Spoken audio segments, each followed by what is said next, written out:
Donc n'importe quelle personne qui arpente n'importe quel territoire, où qu'il soit, est à la fois un géographe, un cartographe, un météorologue, un sociologue, etc. Dès lors qu'on n'est pas dans une dynamique de promenade, mais qu'on est dans une dynamique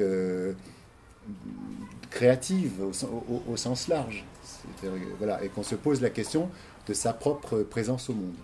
Et donc, l'idée d'inventer de nouveaux itinéraires qui sont à la fois des itinéraires géographiques, des itinéraires qui ont une réalité géographique.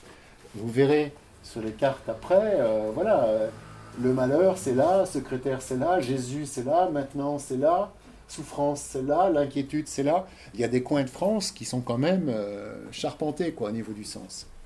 Et donc du coup, l'idée de trouver ces endroits, est évidemment de créer des itinéraires symboliques entre ces différents endroits. On peut également imaginer des itinéraires qui font sens.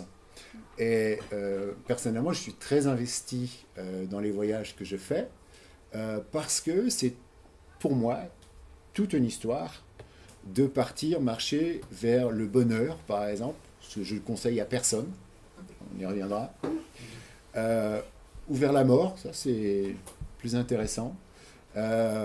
Ou plus récemment, dans une période économique un peu creuse, dans ma vie en tout cas, vers la croissance. Voilà. Et donc, ces itinéraires, à la fois géographiques et sémantiques, et qui touchent à l'existence, hein, voilà, c'est comme ça que moi j'ai eu envie d'appréhender le paysage. La marche, c'est possiblement chiant. Parfois je m'ennuie, c'est terrible parce qu'on peut s'emmerder quand on marche. Et en même temps, on ne peut pas s'empêcher de le faire. Enfin, en même temps, je ne peux pas m'empêcher de le faire. Parce que c'est comme une méditation. Il y a des gens qui font du yoga, il y a des gens qui font de la méditation transcendantale. Moi, je fais de la marche à pied. Et puis aussi, il y a un moment vertigineux, c'est le moment de la photo. Qui en général se fait très naturellement. En tout cas, j'ai appris à ce que ça arrive naturellement. Et je pense très à l'avance à la façon d'immortaliser les habitants de l'inquiétude, de la jouissance, de la beauté, de écoute s'il pleut, de regarde-moi venir, que sais-je. Il y a des noms tellement beaux, tellement étranges en France. D'abord, bon, on va prendre l'inquiétude dans le Gers. On arrive à l'inquiétude. La question d'abord, c'est est-ce que c'est marqué l'inquiétude? L'inquiétude. Il y a quelqu'un qui bosse à l'IGN ici, non? Il fait oui.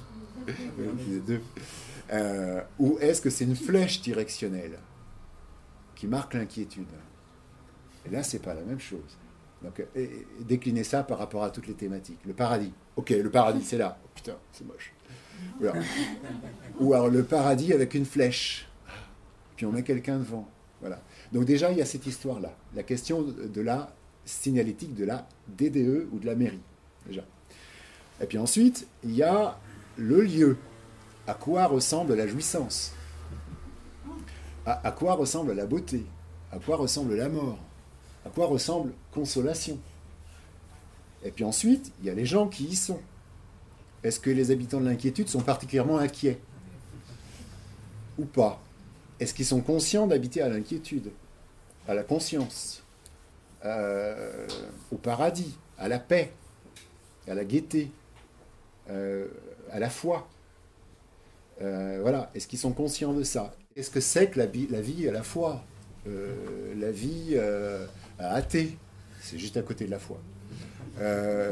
Qu'est-ce que c'est que la vie là? Et eux, sont-ils croyants? Ne le sont-ils pas?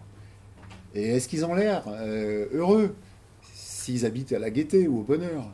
Et qu'est-ce qui se passe quand on met les gens à côté de la flèche? Voilà. Et donc là, il y a un transfert de sens par contiguïté, comme on dit, il y a une métonymie, c'est-à-dire qu'il se passe des choses entre le mot et le contexte, c'est-à-dire le lieu, et les gens. Il n'y a pas d'aller-retour. Ça n'existe pas. C'est interdit. Donc le vrai voyage, c'est un aller simple. C'est une traversée. L'aller-retour, voilà, la boucle, on fait une boucle quand on va se promener en forêt parce qu'il faut récupérer la bagnole. Sinon, on n'a aucune raison de faire une boucle. N'oublie pas, Pauline, que mon premier voyage, je l'ai fait entre la vie et la mort. Donc, c'est un aller simple. Ou alors qu'on me prouve le contraire. Moi, je me suis dit que finalement, compte tenu de ce que devient le monde, l'idée même du bout du monde peut-être est devenue caduque, puisqu'en plus on sait que la Terre est ronde. Et donc le bout du monde ne peut plus être l'exotisme. Et donc du coup, je me suis intéressé au territoire français pour savoir s'il n'y avait pas des bouts du monde ici. Et j'en ai trouvé des dizaines. Alors évidemment, ils ne sont pas très sexy, les bouts du monde. 3 pavillons phénix, un panneau de tôle, et puis voilà. Le petit bout de campagne avec les 3 vaches, dès lors qu'il est l'objet d'un cheminement et d'un exercice physique et d'une discipline personnelle, il redevient désirable. Voilà. Et donc, le bout du monde qui n'est pas très sexy, qui n'a pas 3 étoiles au guide Michelin et qui ne fait pas venir les touristes chinois du monde entier, redevient désirable dans dans son, pas forcément dans son existence géographique, mais dans son imaginaire. Et le voyage, le vrai voyage, est un voyage imaginaire. C'est un voyage par les rêves, c'est un voyage c'est une question de regard, le voyage. Hein. C'est pas une question de destination. Voilà. Il se trouve que si on a un regard sur un mec qui marche entre la haine et l'amour, le désespoir et l'espoir, etc., on va dire que c'est un artiste, mais aussi on peut juste dire que c'est quelqu'un qui a envie de vivre dehors et qui s'interroge sur les moyens de produire quelque chose. Par exemple, un film. C'est vrai que l'histoire du bonheur, c'est joli, pourquoi ça s'appelle comme ça, etc. Mais à la limite, ça ne m'intéresse pas trop. Parce que plus on est dans la réalité, dans l'histoire locale, dans l'histoire des lieux, dans l'histoire toponymique, moins on est dans le travail d'auteur, moins on est dans l'imaginaire. Et moi, je préfère l'imaginaire à la réalité. Par exemple, j'ai raison d'ailleurs, parce que j'ai mis 2 mois et demi pour marcher vers le bonheur, et pendant 2 mois et demi, mais c'est vrai, tout le corps, on se tape 1500 bornes sous le cagnard pour aller vers le bonheur. On sait que c'est une rivière qui tombe dans un trou. Bon, déjà, on cherche les emmerdements. Mais en même temps, cette rivière, on est quand même investi de cette histoire d'aller marcher, de nager dans le bonheur le jour de son anniversaire. Donc, c'était génial d'avoir cette perspective-là, c'était très agréable.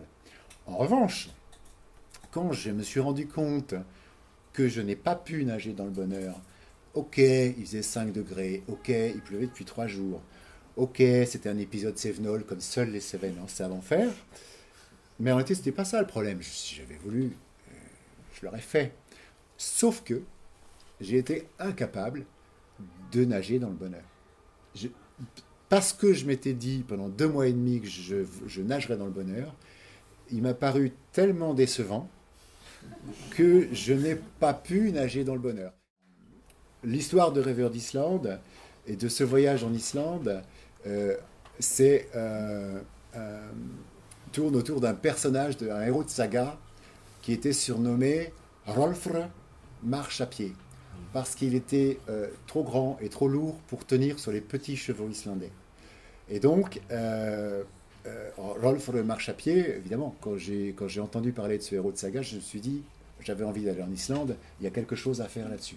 Et donc cet homme, cette icône, puisqu'il a vécu au XIVe siècle, mais on ne sait pas trop où, etc., la littérature islandaise est très floue, est devenu mon frère. Et donc j'ai choisi d'aller marcher et expérimenter cette espèce de démarche de marcher en juste au corps noir dans des paysages pas possibles, sur les quêtes, en quête de ce personnage, de ce héros de saga, qui m'était évidemment sympathique, puisqu'il était condamné à marcher à pied.